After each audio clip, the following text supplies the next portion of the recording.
Nemoj biti ba mlito, nemoj biti mlito, nije to ba u redu. Daj malo, pokreni se malo, daj, napravi nešto za sebe. Viš šta kaže ovaj moj naslov, zašto je dobro trenirat? Pokreni se malo, ustani iz tog kreveta, ustani, ostav se tog telefona, uzmi sat vremena za sebe, za svoje zdravlje. Pusti telefon, Instagram, Facebook, pusti ih, neće on pobjeći, on će još uvijek biti tu. Sve što ne vidiš, vidit ćeš kad se vratiš. Kreni u fitness.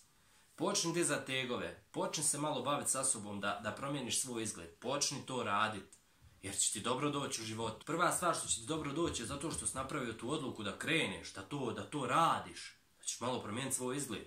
Dobit ćeš sportsku muskulaturnu figuru, lijepo izgledaš, kad prođeš negdje ulicom, kad te vide, kad si lijepo onako zategnut, imaš leđa na V, rukice malo velike, onako trišo i biceps se ocrtali, nogice, malo trbušnjaka, prsa, pa lijepo je to vidjeti, jel tako? Ali neće to biti ako ti samo sjediš u krevetu i čačkaš po Instagramu i samo maštaš o tome.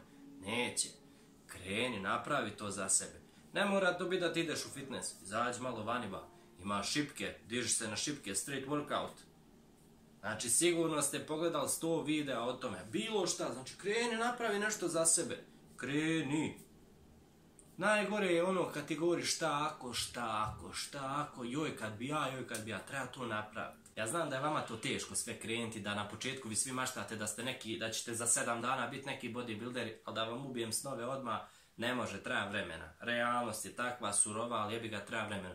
Jebi ga, kad prođe to neko vrijeme, vide se i rezultati. Znači, zato treba biti uporan, treba krenuti, treba raditi na sebi, to je to. Znači, nemojte maštati o nekim Schwarzeneggerima, o nekim tamo bodybuilderima profesionalnim. Vi krenite zbog sebe, ne zbog njih. Ne da maštate da budete neko drugi, budite vi to što jeste. Napravit će nešto za sebe, za svoje zdravlje. Halo, što je najbitnije u životu? Zdravlje, da si zdrav. S time što se pokrenuo, što se aktivirao, tijelo radi drugačije, organizam se ponaša drugačije. Mijenjaš se, ko što sam rekao, lijepo izgledaš. Halo.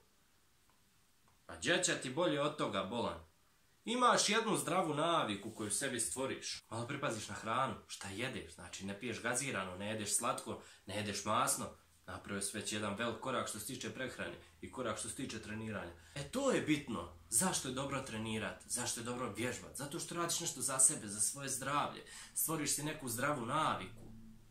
To je zdrava navika. Jedna od boljih navika. Pa šta je bolje vidjeti čovjeka koji pije u kafani, koji briše pod sa sobom, ili je ljepše vidjeti čovjeka koji prođe ulicom pa onako da je razvijen, ko što sam rekao je to. Pa šta je ljepše vidjeti? Jel da je ljepše vidjeti ovog u kafani?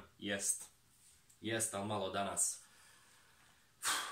Ljudi moji, pokrenite se, nemojte maštati o nekim visokim ciljevima, maštajte o tom da radite nešto za sebe, za svoje zdravlje, za svoju korist. Jer ko je najvažniji samom tebi ako nisi ti? Ko je najvažniji? Nije niko drugi. Tako da, ovo je bio neki kratak video s time da vam dam do znanja da morate vježbati. Nemojte ljenčariti po cijeli dan na krevetu i spijat kafice. Nađite si sat vremena. Ako ste mogli sat vremena provesti na Facebooku ili Instagramu, tako ste isto sat vremena mogli provesti negdje u prirodi, negdje na stadionu, negdje u fitnessu, negdje u kući na kraju krajeva, da napravite jedan kvalitetan i dobar trening koji će koristiti vama i vašem tijelu. Štaš bolje od toga. Eto. To je bilo uglavnom ukratko od mene. Ne znam šta ćete vi, ali ja znam da ću ja to napraviti. Znači, ja ću svoj trening napraviti od sat vremena i ja ću se osjećati odlično. A vi kako hoćete. Ali bilo bolje da i vi to isto napravite. Tako da. Hvala za gledanje. Vidimo se u novom videoklipu. Do sljedeći puta. Velik pozdrav i sljedeći videoklip će biti za ono što svi volite. Za bicu. Aj zdravo.